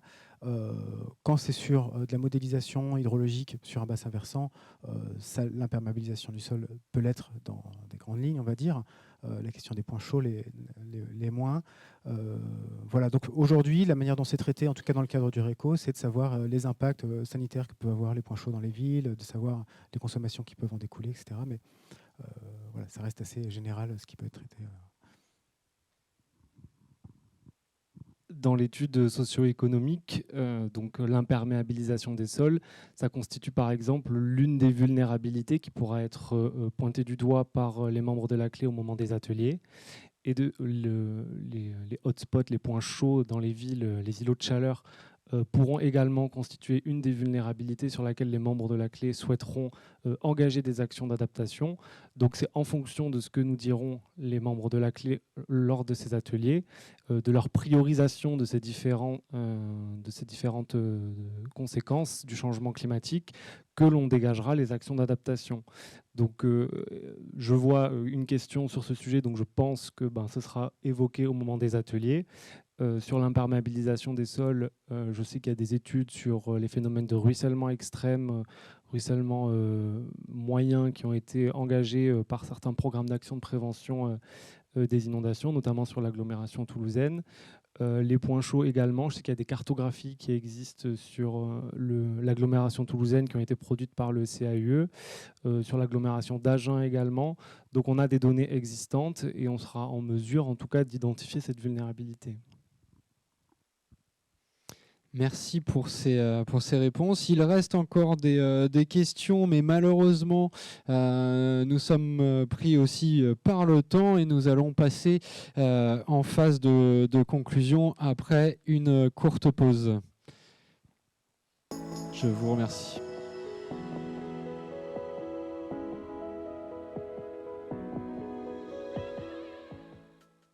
Nous nous retrouvons ici sur le plateau d'Ethics Village pour la phase de conclusion de l'événement. Je remercie en tout cas déjà les intervenants pour leur participation, leurs réponses et leur patience. Et je vais laisser la place à Vincent Cadoré pour nous donner des éléments de conclusion justement à ce webinaire. Et ensuite, Maxime pourra aussi compléter et prendre la parole sur ce point. Écoutez, merci à tous d'avoir suivi ces échanges et d'avoir contribué de manière très active à ces échanges et vos nombreuses questions. Vous l'avez bien compris, on est en phase de lancement de cette étude. Les temps de concertation ont été annoncés. Nous vous attendons bien sûr nombreux au fur et à mesure. On se rendra disponible tant les équipes que le bureau d'études pour répondre au fur et à mesure aux demandes des membres de la clé et puis des différents partenaires qui voudront bien travailler avec nous.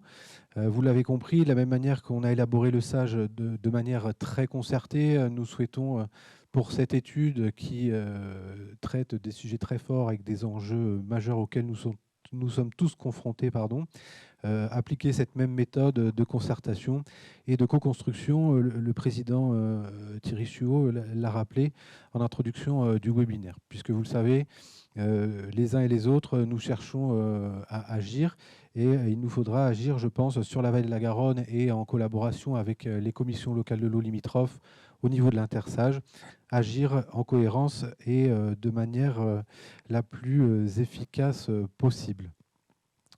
Écoutez, je crois que je ne vais pas être plus long. Je vais laisser la parole à Maxime qui va nous rappeler les prochaines échéances sur ce travail. Merci Vincent. Effectivement, je tenais à remercier dans un premier temps les différents intervenants des groupements régionaux d'experts sur le climat qui ont apporté leur contribution en nous partageant des éléments de connaissance importants qui reposent les grands enjeux que l'on connaît peut-être plus ou moins. Le premier sondage l'a bien montré, Garonne 2050 n'était pas encore connu de tous les membres de la clé. Donc il y a un véritable enjeu d'acculturation. Et je pense que les ateliers et cette étude socio-économique vont permettre justement à chacun d'entre vous de vous remettre tous ces éléments bien en tête, de monter en compétence sur le sujet pour pouvoir réfléchir et mettre en place un processus d'intelligence collective qui, on l'espère, saura aboutir à un plan d'adaptation qui nous permette de réduire la vulnérabilité de notre territoire au changement climatique.